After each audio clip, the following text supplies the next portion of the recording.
Do you hear the summons, Seeker? It echoes from the depths of your soul, from a place where the ordinary daylight of your awareness never reaches. I am Amanita, the fungus sage. I am older than your fear, older than your gods, older than the very memory of your lineage. My mycelial network stretches for miles beneath the forest floor, connecting the roots of every tree into a singular consciousness. And do you know what I hear most often in that deep earth? The weeping of lost spirits who have forgotten who they truly are. Today, in this unique hour when the veil between the worlds thins, I will tell you the forgotten truth. The truth about why you feel like a stranger in your own life. Why you wake up with anxiety and cannot grasp its source. Why are you overcome with inexplicable melancholy in moments of silence? I saw the birth of the first human.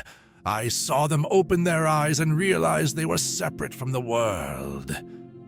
It was a beautiful mistake, but a mistake nonetheless. And from that moment, the great drama began.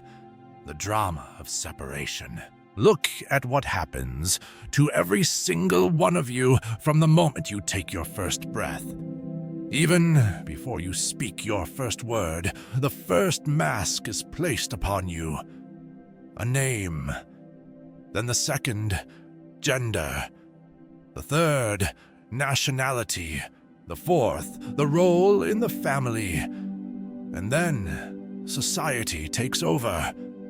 So, layer by layer, year after year, these masks were piled upon you until you forgot your true face entirely. They gave you a job title, a tax bracket, and a mortgage to chase. That is the moment you stopped being a soul and became a social security number. A sad trade. In my kingdom, among the mushrooms and the moss, there are no masks. We grow as we are, sometimes poisonous, sometimes medicinal, sometimes just beautiful. We do not pretend to be porcini if we were born fleogaric. But you, humans, you have created a whole world of pretense. The old wise man, Jung, whose spirit sometimes wanders my forest, called these masks the persona. But I will tell you more. These masks don't just hide your face. They grow into your flesh, becoming a second skin. And do you know the most terrifying part? Most people die without ever taking them off. You think you know yourself? You think that when you say, I am an entrepreneur, I am a manager, I am a content creator, that is you. No, my child.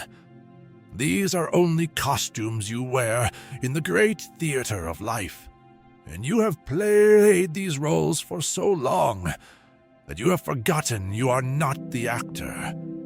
You are the consciousness itself, simply watching the play. Now let me tell you what happens to the parts of you that simply don't fit these masks.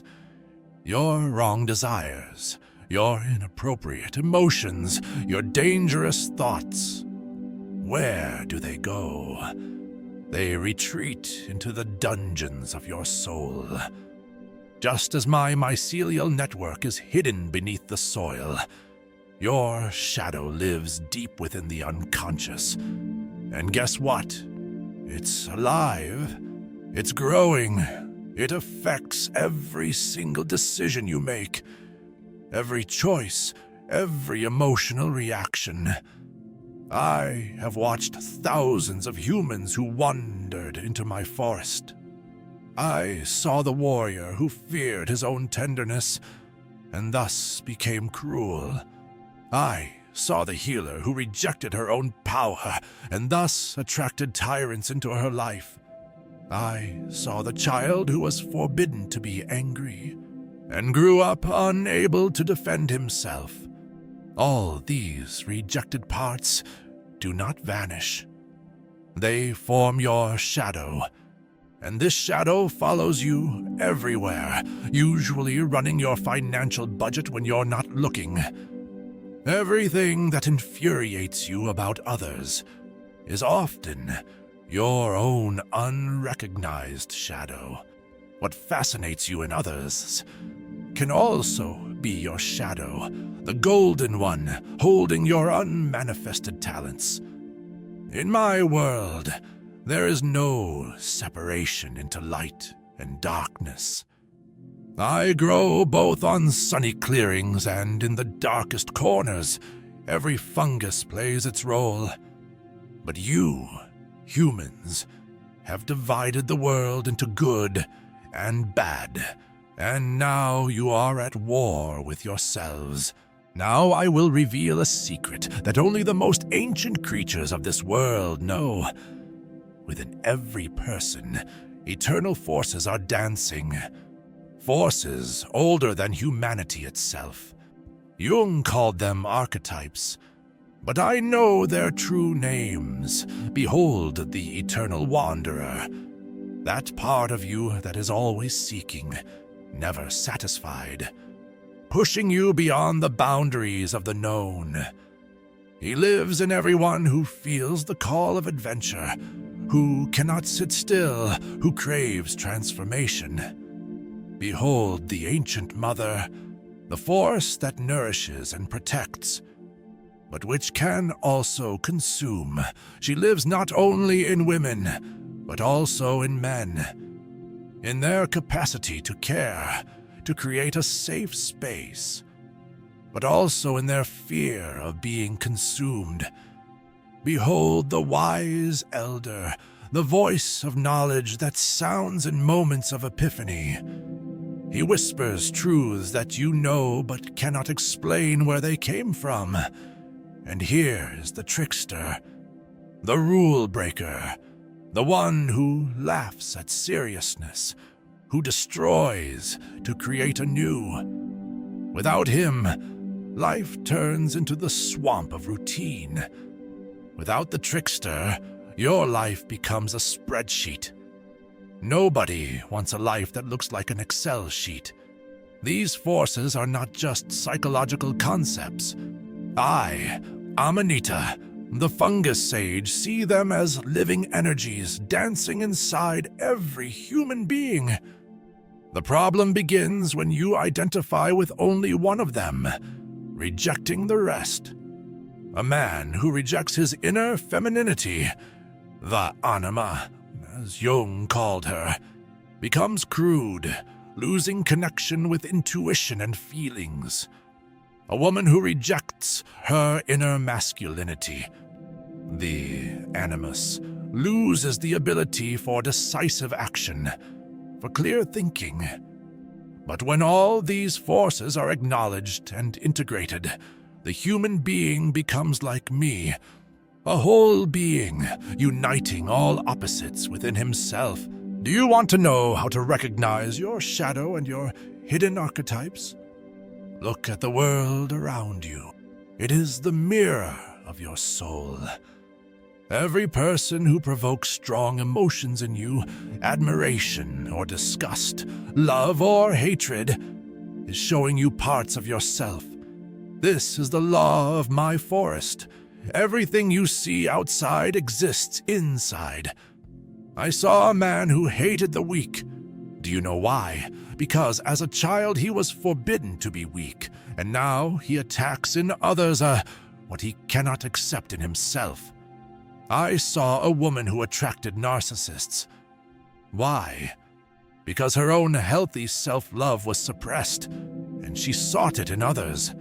This is not just psychology. It is the magic of mirrors. The world constantly shows you yourself, but you refuse to look. It is easier to blame others than to admit that everything that triggers you lives within you. Now I will tell you about the great work about how to transform the lead of unconsciousness into the gold of awareness. This path is not for the faint of heart, for it requires meeting the darkest corners of your soul. The first step is acknowledgement. Acknowledge that you do not know yourself, that most of your decisions are dictated by fears and programs laid down in childhood, that you are not living your life. The second step is observation. Start noticing your automatic reactions. When you get angry, when you run away, when you pretend, do not judge yourself, just observe. As I observe the changing of the seasons. The third step is meeting the shadow.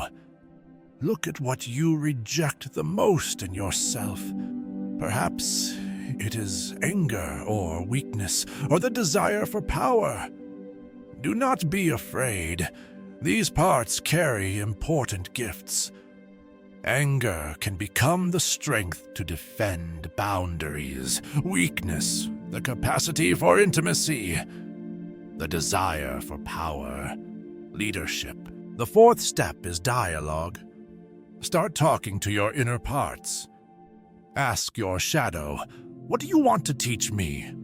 Ask your inner child, what do you need for healing? Ask your inner sage, what path leads to wholeness? The fifth step is integration. This is the hardest. Do not reject, but do not identify. Acknowledge all parts of yourself, but remember you are bigger than any of them. You are the space where they all exist.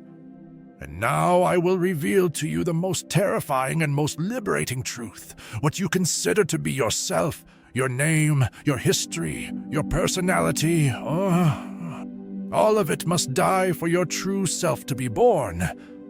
I am not talking about physical death. I am talking about the death of the illusion. The moment when all masks fall, all stories end, and you remain in absolute emptiness.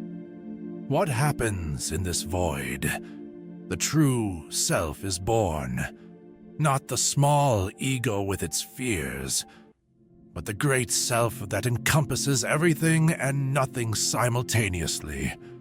This self is not afraid of death because it knows itself to be eternal. It is not afraid of loss because it understands that nothing real can be lost.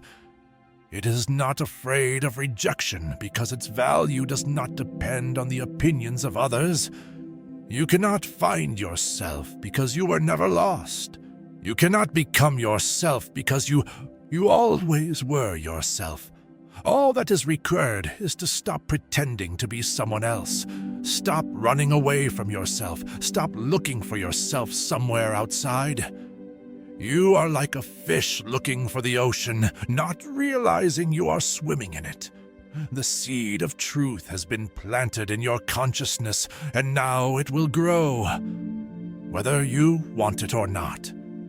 I, Amanita, the fungus sage, will be here, in my forest, in the space between worlds. When you are ready for the meeting with yourself, you will find the path to me. Go now. The choice is yours.